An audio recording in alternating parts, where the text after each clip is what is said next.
you got. Don't sweat it until you hit the top. Work with what you got. Don't forget it until you hit the spot. Welcome to Next Up Accessories, where we connect your next up and vehicle personalization to help you make more money and happier customers. What is vehicle personalization? I'm glad you asked. That's a process in your showroom where you present customization to your buyer. It's a proven methodology to increase your paycheck, give customers what they want, and skyrocket your CSI scores. For more information about vehicle personalization and how you can get your dealership making happier customers, check out insigniagroup.com. If you are a customer of Insignia, thank you for your business, and you're not reading our blogs, which is full of best practices, then click through our website and subscribe. Or find us on social media and start a conversation. I like to talk. We want to thank Side Hustle for the use of their song, Work With What You Got. Seems appropriate for the accessories business. Find them online at sidehustletheband.com. Okay, Cameron, are you ready? I am ready. We are locked and loaded, and today's guests are super exciting to have on the show. We have Troy Ziegler, who is the Accessories Launch and Operations Specialist for Volkswagen of America. And we have Robert Gall, who is the Senior Manager of Performance and Accessories for Volkswagen of America on our show today. Guys, how are you? Great. Thank you for having us on. Yeah, absolutely. Same here. Awesome. Well, let me tell the audience how this show came about and why this was a seed planted, like 6 years ago, and that has finally come to fruition. So I was in a Volkswagen meeting with a whole bunch of parts managers and service managers and fixed operations directors, and I was leading this session on vehicle personalization, and we were talking about all the great things that you get out of vehicle personalization. And this guy raised his hand, who was I'm sure a very smart parts manager, and he said, why doesn't Volkswagen come out with a roof rack for a Jetta? And Robert Gall, who I had just gotten to know a little bit, and he stands up, and without me opening my mouth, he says, let me tell you something. And he walked this guy through what it would take for Volkswagen of America to do roof rails, roof rack for a Jetta. And it was this amazing formula, and he looked back at the guy and he said, so, are you going to sell $10 million worth of roof rails for me? And the guy sat down and got really small in his chair. And I said to myself, whoa, wow, that no one has ever explained that side of the business to me. Now, it's not like I was a newbie at the time. I was 15 years into the business, and most of my experience was at the dealership level, and the dealership pain and all the things that the dealership goes through just to offer accessories. And I never really had considered what an OEM goes through to actually put things out in the marketplace and make them make money, which is what we're all about. So in wanting to do the podcast, this was one of the podcasts that I was waiting to do, is to have Robert on and talk about that perspective of being an OEM and how hard it is. And we call it here at Insignia, we call it a little bit of empathy training. So for the salespeople that are out there that are sitting there listening to our podcast, waiting for the next up, and you're saying to yourself, boy, I'd really like to be able to offer certain products. What does it take to get those products to your store and able for you to offer them? That's what this podcast is about. So Robert and Troy, I want you guys to introduce yourselves a little bit and tell our audience a little bit about you, and then we're going to get into the thick of it.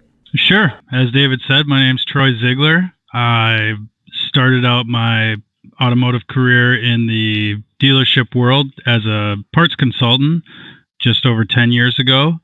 And I worked up to parts manager. Then I decided to leave the space, and I went and worked with a website provider for automotive.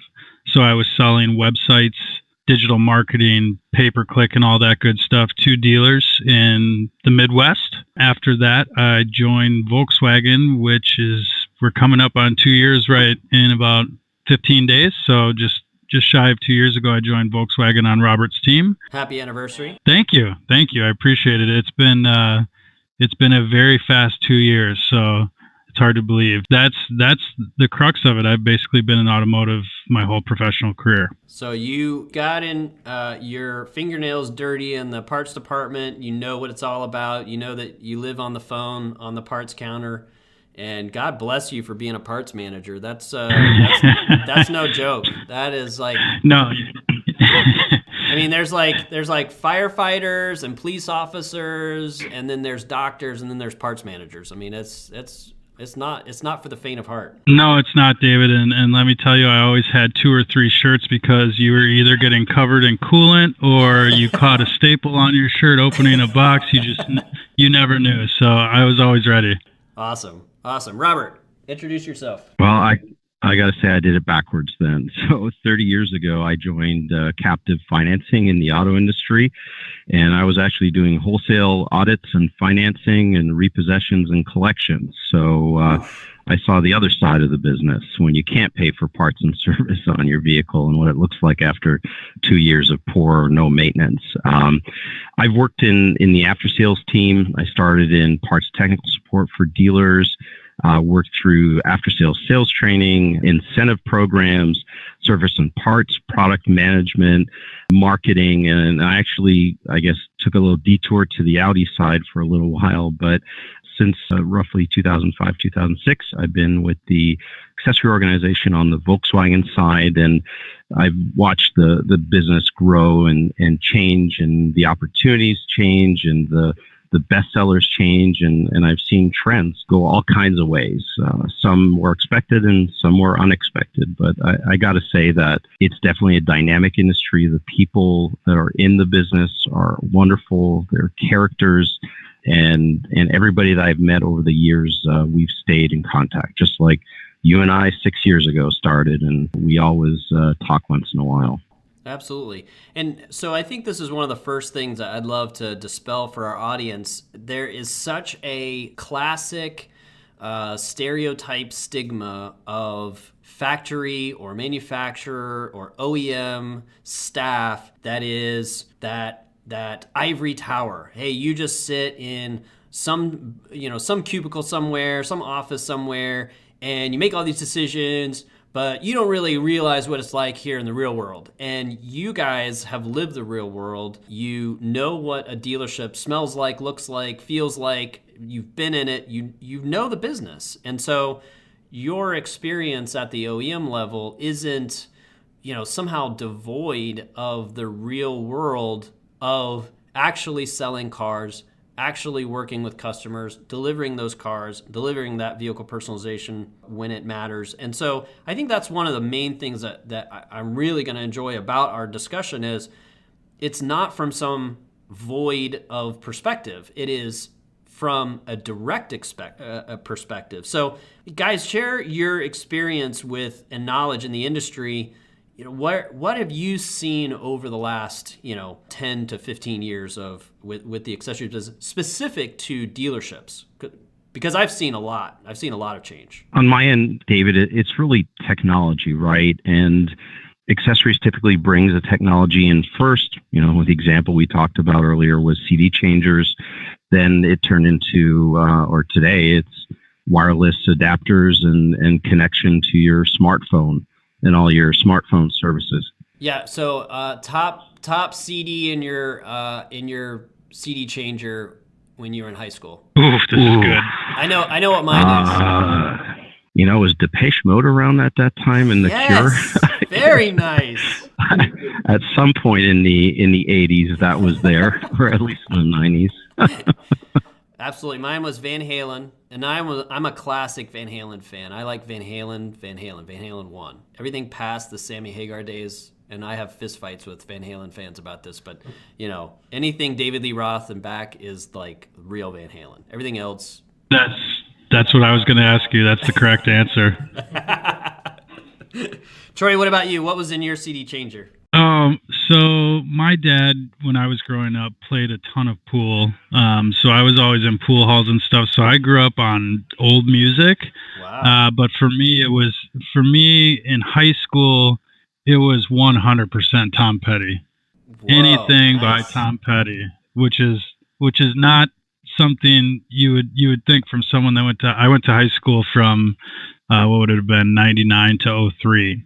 So this is he was still making music, but this is well after he really broke through with Full Moon Fever and his few really big albums. But I could listen to Petty all day to this day. That's fantastic. And as they say in the South, may God rest his beautiful soul. So absolutely. Yeah, that's awesome. That's awesome. All right, so we got a little off track there. My apologies. But so the changes in the business. Robert, you were picking up where you left off in technology and how technology continues to change. Keep going on that. The other great thing for consumers is vehicle life cycles, right? A lot of car companies now, including Volkswagen, have 2 to 3 years before they refresh or replace their models. So when I joined the company, we could sell that particular part for maybe 6 to 8 years till that car went away. Now, much like the dealers, we have to change the parts in 2 to 3 years, and they have to change their parts and inventory and the way they sell and learn faster, right? When you sell something for 5, 6 years, you kind of know everything about it.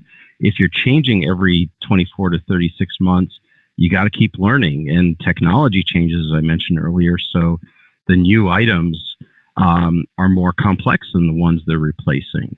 Yeah, I mean, it's incredible. The 2020 Jetta doesn't look like anything close to let's say the 2016 or 2015. I mean, it's radically different. And you can see where the styling continues to evolve. So, what the styling maybe started in, I don't know, maybe like 9, 10, 11, 12, and it just continued to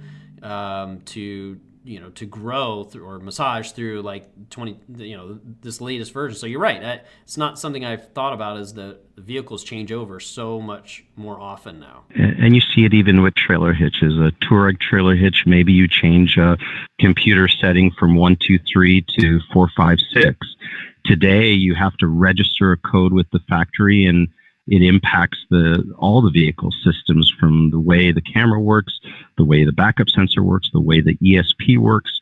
Everything's getting integrated. It's not just bolting up a piece of steel and putting a ball and ball mount on and going. There's a lot of technology behind that trailer hitch and electronics kit. And that's a great point, because that is one of those points that's not talked about enough in the dealership, because there's not the appreciation for what has to happen under the hood and in all of those systems. So you're right. I mean, you change something like a trailer hitch, you do something that changes the dynamics of that vehicle, and the computer systems on board aren't kept up to date with that. You could hurt the vehicle, you could diminish your driving performance, all kinds of different things can happen, and that's not talked about enough in the store. And that would be one place where I would love for our audience, as you're selling cars, as you're getting to be that product expert on that vehicle, really understand the technology that goes behind that vehicle and why you want to suggest these products that have been crash tested, that have been validated, all of that stuff. So again, great point on the changes in the industry, because that wasn't there 20 years ago. Yeah, absolutely. And on the sales side, there's been just as much change, right, Troy? Yeah, I mean, really, when you talk about advancing technologies in the cars, you got to talk about advancing technologies, period, and the internet, and the way e-commerce has really changed the game for dealerships. I think that is probably the biggest thing that has changed everything, and not just from the speed of which a consumer can say yes or no to your website, but also how much the competition changed and how the OEMs are fighting against, instead of XYZ different OEMs competing against, now you're competing against a million aftermarket companies, and they're all over the globe, but you have a website and anybody can get to it from any country in the blink of an eye. And I think that really from a dealership perspective, you really have to win them over with something more than just price, right? Because you're very rarely going to be able to offer the lowest price at this point. So for me, and this goes back to my days selling websites and stuff, you have to have, in a dealership, you have to have an e-commerce guy at this point. or gal, I should say.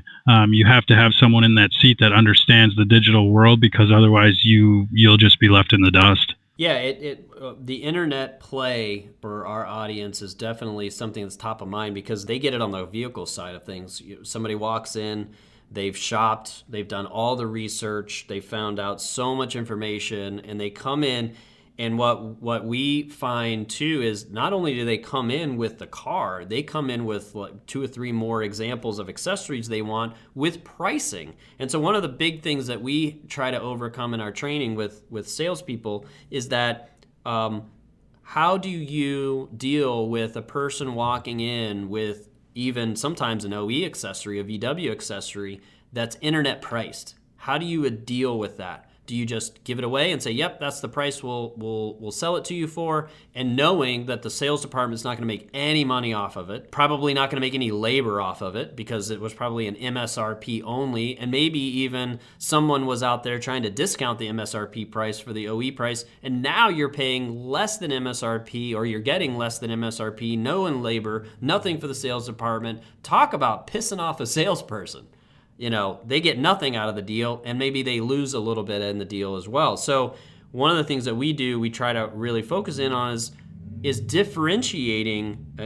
You're making the point for me, Troy, in standpoint of differentiating the internet sale versus the showroom sale. And so we teach salespeople to say, yep, that's the internet price. And if you would like to purchase that and take it away in a box, I'll load that in the trunk for you.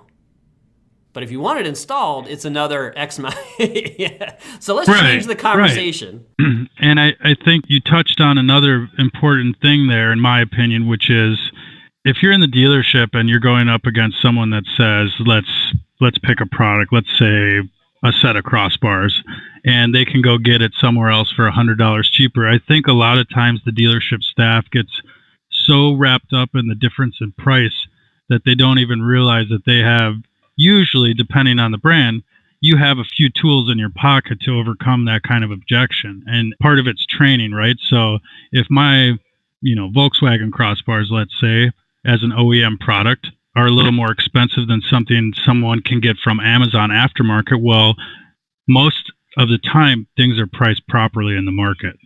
And what I mean by that is there's a reason why ours are more expensive, right? So if I'm a salesman, not only am I going to figure out what kind of lifestyle they have so I can target an accessory, but I'm also going to figure out, well, what's your real objection here? Is it you're afraid of something breaking? Well, what about the warranty we offer compared to the competitor? Or what about, XYZ? So I think it's important, and it's a big part that gets missed in the dealer, is really having some kind of, I don't want to say curriculum, but at least some talking points or a formalized process to work accessory sales into their sales and after sales process. And David, to build on what Troy's saying, sometimes when somebody comes with a $199 crossbar, you have to read the fine print. Maybe it doesn't have cylinder locks to lock the crossbars. Mm-hmm. The OEs probably do. Maybe the carrying capacity is 25 pounds, not 150 pounds like the OEs. Mm-hmm. And then maybe there's fine print that says you cannot operate your sunroof when it's installed. Who wants to buy a small investment of roof rack and bike rack attachments and not be able to open their sunroof once in a while? So there are little things that salespeople can use as, responses back to consumers that, hey, that $199 crossbar, there's compromises with it. Do you want the one that has a national warranty? We can offer you a mail-in rebate on it, and we'll work with your Volkswagen. Or do you want to take a chance on the internet and, yeah, you save 30% maybe, but it doesn't work with the way you want to operate it. Yeah, and who's going to install it? Yep. Great point. Who's going to install it? Right, exactly. I'll ship it to your house, and it'll show up on your doorstep, and there'll be an Amazon smile on it, but I don't know you're going to be smiling after you try to install it yourself. Yeah, absolutely. I think the other thing, we're talking about the showroom and customers walking in. The important thing to remember is our customers that are buying that Volkswagen, they're for us to lose at the dealership level and to Volkswagen, right? they're there with you. So why not ask for the sale, do the vehicle configuration walkthrough as part of the sale, show them the product on display on a showroom vehicle or in your waiting areas. Reality is that customer is either going to look online if they leave through your doors with their beautiful new Volkswagen, and they'll go online, or they won't get anything, right? So it's really point of purchase. Once they're out the door, they belong to whoever they go to on the web first, whoever maybe is the best price leader or has the best overnight service. We've lost them. So really, it's key that we ask for that sale when they're in the purchase process. Yeah. Absolutely. Yeah, and to add on that even further, I think, this is my personal opinion, having seen the way the sales guys operate, you're already figuring out how to sell the accessory when you're figuring out how to sell the car. And here's what I mean by that. How do you figure out the right vehicle to sell to a consumer, right? You're asking them about their lifestyle. How many kids do you have? What are you into? What do you do on the weekends? All these things lead you to say, David has, I'm making up something here, David, but 3 kids and he likes to kayak, right? and he likes to kayak on the weekends, or he's an avid camper, right? So you're probably going to point them towards an Atlas because it's got the room, it's got the versatility for a family that likes to do a lot of stuff outside. Now you've already figured out that you probably want to offer him some kind of hitch-mounted bike rack or a kayak rack for the roof, or in that case, both, since you could do both and bring the bikes on the back as well. Sometimes the work is already done without even realizing it, and they just don't think of the accessories portion as closing. And I think another part of that is the management at dealerships doesn't come up with a process, doesn't come up with a spiff of any kind to sell accessories. So for a lot of guys, it's, listen, I make my money selling cars. I don't make it selling accessories. Why do I care? So A is figuring out and drilling into what that person does and what they like to figure out what you can sell them. And B is for the dealership to figure out a way to incentivize that kind of effort. Perfect point. And I would double down on your point further to say, I think the customer pre-qualifies themselves the moment they come into the dealership, because as we've already talked about, they come in with all the research done. So when they walk in with, I want an Atlas because I've already done the research and it fits my lifestyle, boy, it's a natural next question to say, well, okay, tell me about that lifestyle. What are you into? What are you doing? So I think you're exactly right. And back to our original point on this, and then we'll move on, is the price point for aftermarket versus OE is always going to be in that tension space for a whole different number of reasons. And I think a salesperson is already trained to deal with that objection versus, I want to buy a used car versus a new car. A lot of times we're trying to move that person from that used perspective into that brand new car, and the features and benefits to that new car, the reasons to go for the new car versus maybe a 3 or 4 year old car. They're already preconditioned. The sale, our audiences already have the tools in place. They just have to educate themselves. So let's talk a little bit about what VW does specifically, because one of the other things that I find in the dealership world is I will hear this a lot. Salesperson, did you know that VW offers X, Y, and Z? No, I had no idea. Well, did you not see that in the bulletin that came out like 2 weeks ago? No, I don't read those bulletins. So there's so much information that comes at these dealerships that it's information overload, and there are generally great programs that are offered from VW and from other manufacturers. We're talking to VW people, so we're spelling that out, but I see it across the board in other manufacturers. The programs that you offer to support dealerships and offering accessories, supporting them in that space. What kinds of things does VW do? There's a lot of things, and hopefully you don't mind, Robert. I'll start because one of the things that I do on my end is I handle the electronic catalog for all of our accessories. So I am the guy that posts all those news articles for our dealers that the consumers can't see, stuff like that, right? So we are constantly feeding them information when we're making changes to a product, or God forbid there's a supply interruption, whatever the case may be. We're trying to keep them abreast with all of our changes. I think you made a great point, David, because there is definitely information overload from the sense that, a parts manager might get a box of nice brochures for marketing and they might end up as his footrest under his computer and he never opens the box, stuff like that. I think it really is up to the dealer to decide what kind of dealership they want to be. Yeah, there's a lot of programs and all the OEMs offer that, but the bottom line is, in a franchise business arrangement, the franchisee and the franchise are both after the same thing, which is profit, right? So there's this inherent thing that, the dealers are always having to fight to get what they want, and things are hard to find, etc. But the reality is that it's a team, and the way to work together is to stay on top of those kind of communications and knowing your programs, knowing where you can make extra money on your bonuses and all these different things. So I think it's a two-way street, but for sure on our side, I don't know how many times we've edited the catalog this year, Robert. It's had to have been at least more than once or twice a day. We're in there changing something, trying to improve something. So between that and the rebates that are offered and all these things, I mean, there's just a million ways dealers can make more money. My fear is that, and this is coming strictly from the parts side because I've lived that, is that you get so caught in the day-to-day shuffle and you get so caught in your daily activities and you're so busy that sometimes you forget to take a couple hours and check VW Hub for the latest things and to check on your programs and see where you are with your monthly bonus program, right?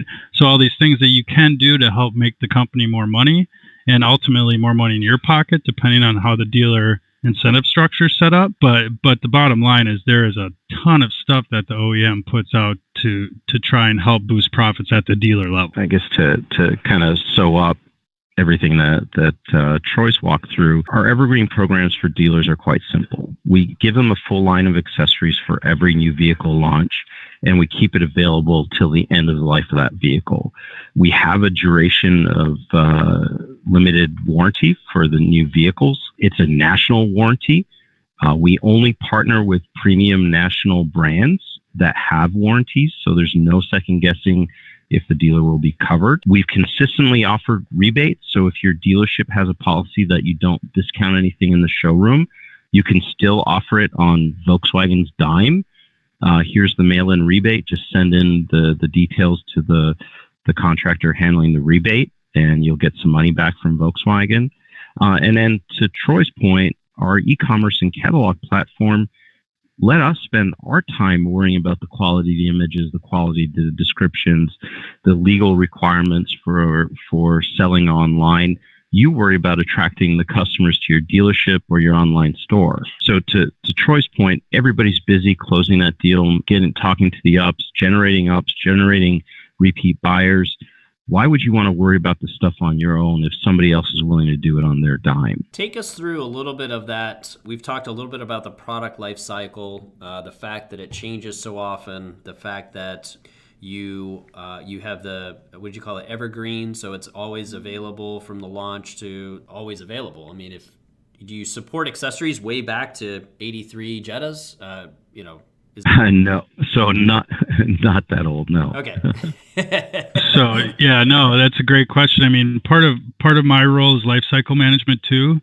So what we do is, this is my opinion, the easiest way to tackle that is to look at a commodity group, right? Let's say, what's a recent one we've done? Our carpeted floor mats business, right? Which we call Mojo Mats. I will sell a Mojo mat for an 83 anything if it's still selling, right? But the bottom line is you have to look at the whole commodity group, and you have to look at the, at least the last 24 months of sales and see where it's going. And you have to make sometimes decisions on that. Am I going to consolidate this program because 10 of these aren't selling? Or why is this one selling? Oh crap, we need to stock up, and you didn't even realize you were probably a little understocked on something. So it's just a constant. It has to be just a constant. I don't know what the word is, Robert. you have to stay on top of it, and you kind of have to tackle it by commodity group because there's so much going on and there's so much out there. But certainly, I mean, if something's selling for an 83 to this day, which really isn't the case, but you know what I mean? Anything that we're still selling for older vehicles, we'll sell it. I mean, we've seen a lot of cyclical stuff for used cars, like crossbars for sport wagons, for the ones that when they first came out, I forget what year, but maybe 5-6 years ago, whenever it was, that are in an upswing right now. Why? It's hard to say, but unless you're monitoring that, you'd never know. Yeah, I was gonna say that goes right back to the how I led the show off, which was that this vortex of a self-fulfilling prophecy. If you want a hardy accessory program for your OEM and to offer your customer, then you have to sell the accessories that you can offer. So it's empathy training 101. You guys are sitting there trying to figure out, okay, what do we continue to offer? What do we continue to source?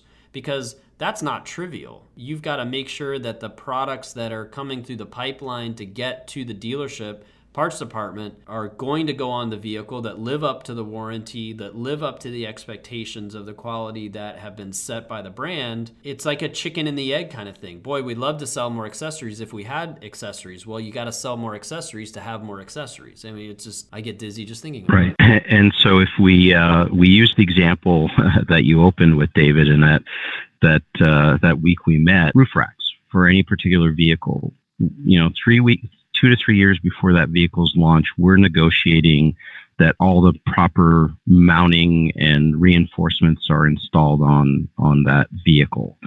And we're saying that we'll hit a certain installation rate, we will make a certain amount of revenue, and that is worth the group's investment to put that reinforcement on 1 million vehicles over the next 6 years while it's produced and built. If during that period our dealer customers and our consumers don't buy the genuine Volkswagen racks, and dealers promote going elsewhere, when Troy and I are sitting down for the next generation vehicle and we look at our sales and the installation rates are below a certain threshold, it's really hard for us to tell the product teams and the vehicle teams that we need you to put that cost into another million vehicles for the next 6 years, because our dealers really want roof racks. And then when they tell us, show us the numbers, and we show them our plan was A and actual was B, and it's way below what A was, they're going to say, no, I'm sorry, dealers don't want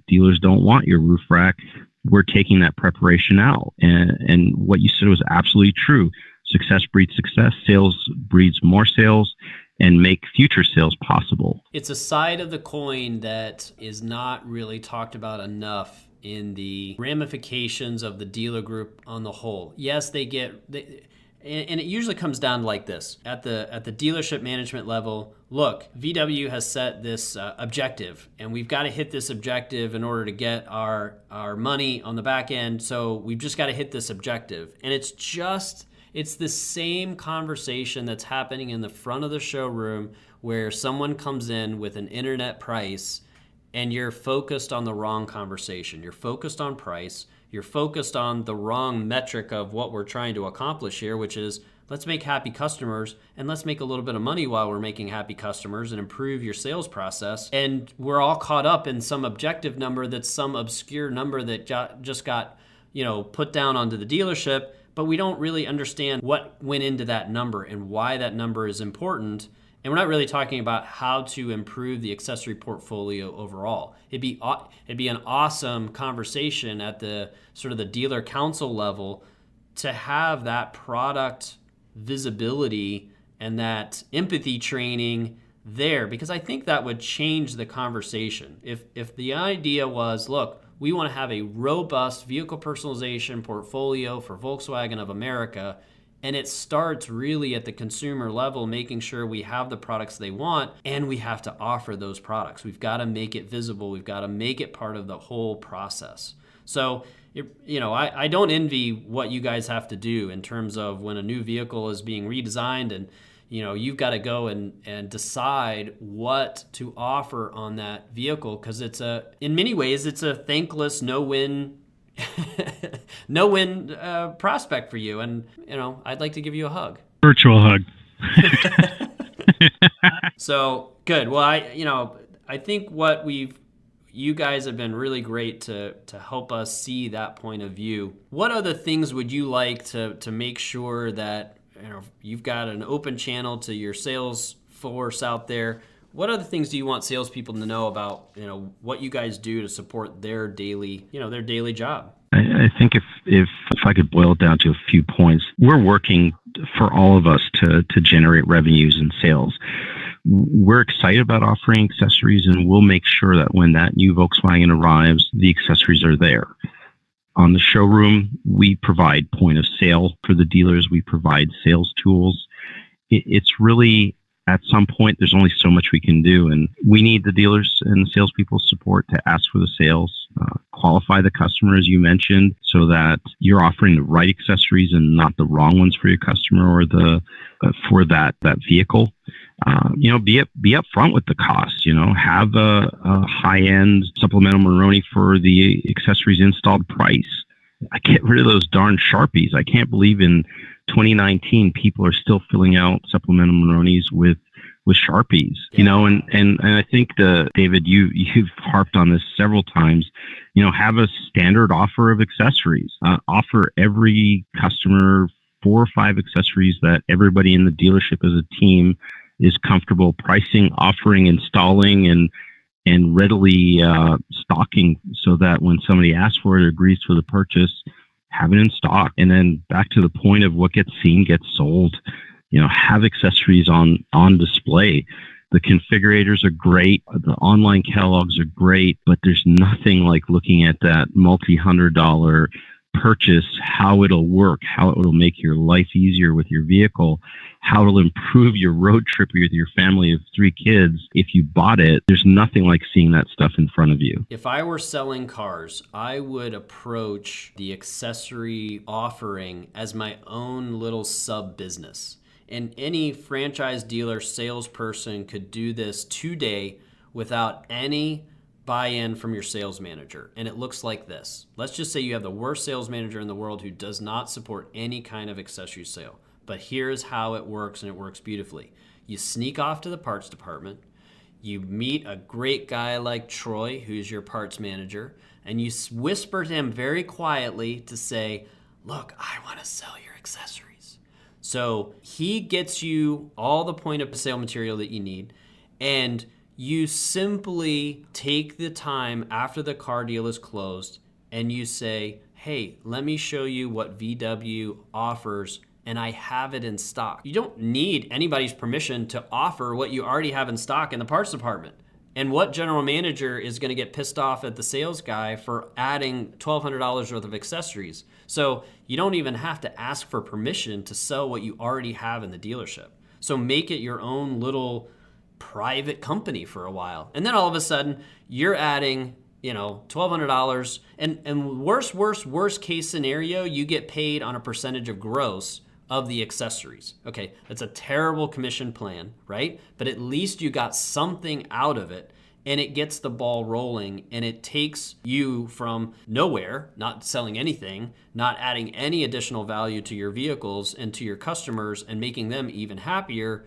And it takes you and it begins that process. And then now you've got a happy parts manager who actually moved a little bit of product. And man, if I could just get this going a little bit more with 3 or 4 other salespeople, we could actually move some product out of the parts department and get it into the showroom. So, you don't need permission. And I guess I'm going to get a bunch of emails from a bunch of general managers and sales managers. They're mad at me for saying that, but you really don't. I mean, you don't. Go to the parts manager, get a list of what's available, what's in stock, and just talk to your customer about it.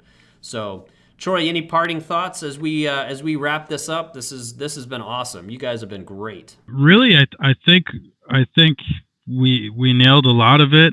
I think the big takeaway for any Volkswagen dealers that are listening is to just please remember that, from our side, we're doing everything we can to help make you succeed, because it's a tandem win-win situation. And reach out to us if we can help. We have a amazing field staff that acts as our in between the corporate office and the dealers, and we're here to do anything we can to make life easier. And the reality is if that the dealers don't buy into OEM accessories, then the OEM accessory business won't be able to survive. There has to be that dealer buy-in that what they're offering. The reason why a Volkswagen is a superior car is the same reason why the Volkswagen roof rack is superior to the aftermarket choice. I would just say that don't take it lightly, because there's plenty of extra revenue for everyone in this business. It's been proven year after year. It's just a matter of really getting after it, rolling your sleeves up, and making it a part of your process, both in the front and the back of the dealership. Awesome. All right. So the most important question of the entire podcast. Robert, you get to go first. What do you drive, man? Bright red 2018 GTI with full Oettinger styling package with matching red and black wheels. Ooh, nice. All right, which we have affectionately nicknamed the Cherry Bomb. Yes. All right. Hey, so you got to send me a picture of that so I can share it. That's amazing. And Troy? All right. Before I divulge what I drive, let me back up here, David. One thing I didn't mention about my dealer days was that the dealer I worked at was a dual dealer, Volkswagen and Audi. So I've loved Audis for a long time too. But I have a 2019 Audi S4 in Navarro blue with rotor gray interior. Woo, nice. Hey, there is no shame, there's no shame. They're under the same roof with you guys over there in Herndon, so there's no shame. That's awesome. It's a friendly competition in Herndon.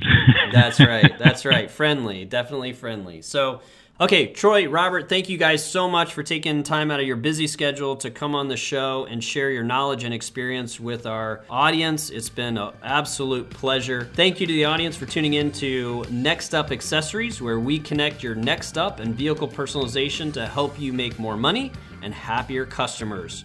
I'm David Stringer. This is Next Up Accessories. We'll hear you on the next podcast. Shoot us a line on insigniagroup.com, touch base with me on LinkedIn, and let's keep the conversation going. Thanks so much.